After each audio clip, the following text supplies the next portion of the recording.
केंद्रीय मंत्री गजेंद्र सिंह शेखावत जोधपुर दौरे पर रहे। राजस्थान पुलिस ट्रेनिंग सेंटर पहुंचे गजेंद्र सिंह शेखावत, जहां 119वें फॉरेस्ट गार्ड ट्रेनिंग कार्यक्रम में मुख्य अतिथि के रूप में शामिल हुए हैं। राजस्थान पुलिस ट्रेनिंग सेंटर से केंद्रीय मंत्री गजेंद्र सिंह शेखावत बड़ी चुनौती क्यों न हो, उस चुनौती को यदि हराने का जिम्मा सामान्य जनमानस और समाज अपने कंधों पर ले ले, उस चुनौती को पराजित किया जा सकता है। आप लोगों के पास में आज के बाद जहां आप कर्म क्षेत्र में आपकी नियुक्ति होगी, जहां पोस्टिंग होगी, वहां वे केवल वन संरक्षण की जिम्मेदारी हो ऐसा नहीं है। वन्य जीवों की या वृक्षारोपण कराने की, सरकारी कार्यक्रमों को संधारित करने की जिम्मेदारी हो ऐसा ही नहीं है। आपके कंधों पर सामान्य जन को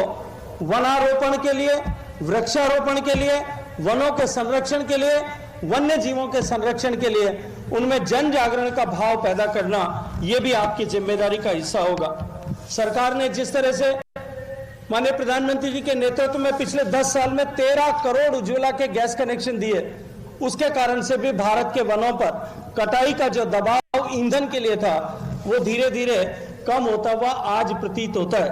भारत में 1894 में जब पहली बार वन नीति बनी थी, तब से लेकर के अनेक बार उस वन नीति का में परिवर्तन किया गया, लेकिन आज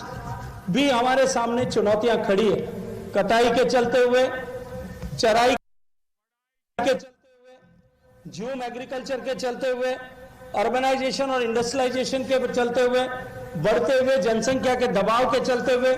इंफ्रास्ट्रक्चर डेवलपमेंट के बहुत सारे प्रोजेक्ट्स के कारण से जो वनों को, वन क्षेत्र को हानि होती है, उन सब के कारण से, माइनिंग एक्टिविटीज के चलते हुए आज भी जो है वो हमारे सामने चुनौतियां नित्य प्रतिदिन बढ़ती जा रही हैं। ऐसी परिस्थिति में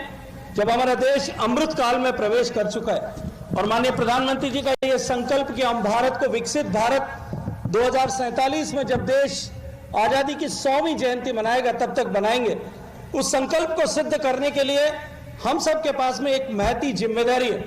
क्योंकि बिना पर्यावरण के संरक्षण के, बिना आधारभूत संरचनाओं को जो है ठीक किए हुए हम उस मुकाम तक नहीं पहुंच सकेंगे। इसलिए इस जिम्मेदारी के काल में आप सौभाग्यशाली हैं कि आप सबको काम करने का अवसर मिला है। आप सबको आज ये ट्रेनिंग प्राप्त करने के बाद में आने वाले 25 साल जब आप नौकरी में होंगे, तब उस 25 साल के कालखंड में आपको बदलते हुए भारत को देखने के साथ साथ में भारत को बदलने का सौभाग्य भी प्राप्त हुआ है। मैं इसके लिए आपको हृदयपूर्वक बधाई देना चाहता हूं। मित्रों, आज जिस तरह की परिस्थितियां बदली और विश्व जिस तरह से आगे बढ़ रहा है, आने वाले समय में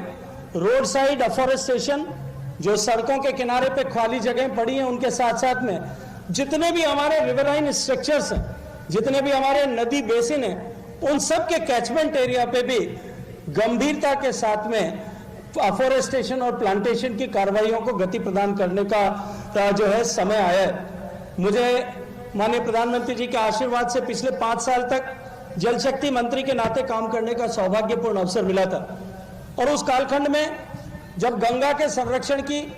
गंगा को निर्मल और अविरल बनाए रखने की जिम्मेदारी मुझे दी गई थी, हमने गंगा नदी जो भारत के लिए, भारतवासियों के लिए न केवल आस्था का केंद्र है, अब तो गंगा नदी जो भारत की 40% भूभाग और लगभग 55% से ज्यादा आबादी के जीवन की रेखा भी है, उसके जीवन और अर्थोपार्जन का आधार भी है, उस नदी के को अविरल बनाने के लिए हमने पूरे नदी के प्रवाह क्षेत्र में, उसके कैचमेंट एरिया के अफॉरेस्टेशन के लिए बहुत सारी गतिविधियों को सुनियोजित रूप से अंजाम दिया था।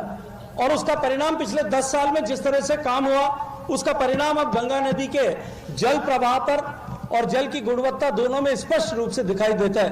मैं आप सब से और फॉरेस्ट के यहाँ अधिकारी जो हैं उन सब से आग्रह करूंगा कि इन जो है गतिविधियों पर भी बहुत फोकस करके हमें काम करने की आवश्यकता है। राजस्थान के माननीय मुख्यमंत्री जी के नेतृत्व में राजस्थान की सरकार ने भी ओवरऑल रिस्पॉन्सिबिलिटी को बढ़ाने के लिए, लोगों के मन में पे जो है वनाच्छादन को लेकर के भाव जागृत करने के लिए जितने चैलेंजेस बढ़ रहे हैं उन सबको प्रतिकार करने की दृष्टिकोण से अनेक निर्णय लिए गए। मैं राजस्थान सरकार का भी इस अवसर पर प्रशंसा करते हुए माननीय मुख्यमंत्री जी को उसके लिए बधाई देना चाहता हूं। मित्रों, अपनी बात समाप्त करने से पहले मैं उन सारे नव वन आरक्षकों का जो 120वें बैच में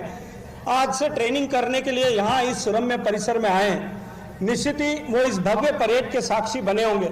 और इनसे बेहतर वो कर सकें। 3 महीने की ट्रेनिंग के बाद में इनसे भी बेहतर वो प्रदर्शन कर सकें, ऐसी जिजीविषा उनमें जागृत हो, ऐसी शुभकामनाएं उनको देना चाहता हूं। अंत में मैं आज इस 119वें बैच से पास आउट हो रहे सभी प्रतिभागियों को जीवन में उत्कर्ष को वो प्राप्त करें, और क्योंकि नए साल 2025 जो अंग्रेजी नया वर्ष है उसकी शुरुआत के साथ में आपके जीवन में ये नया दिन आया है, या आपके नए जीवन की शुरुआत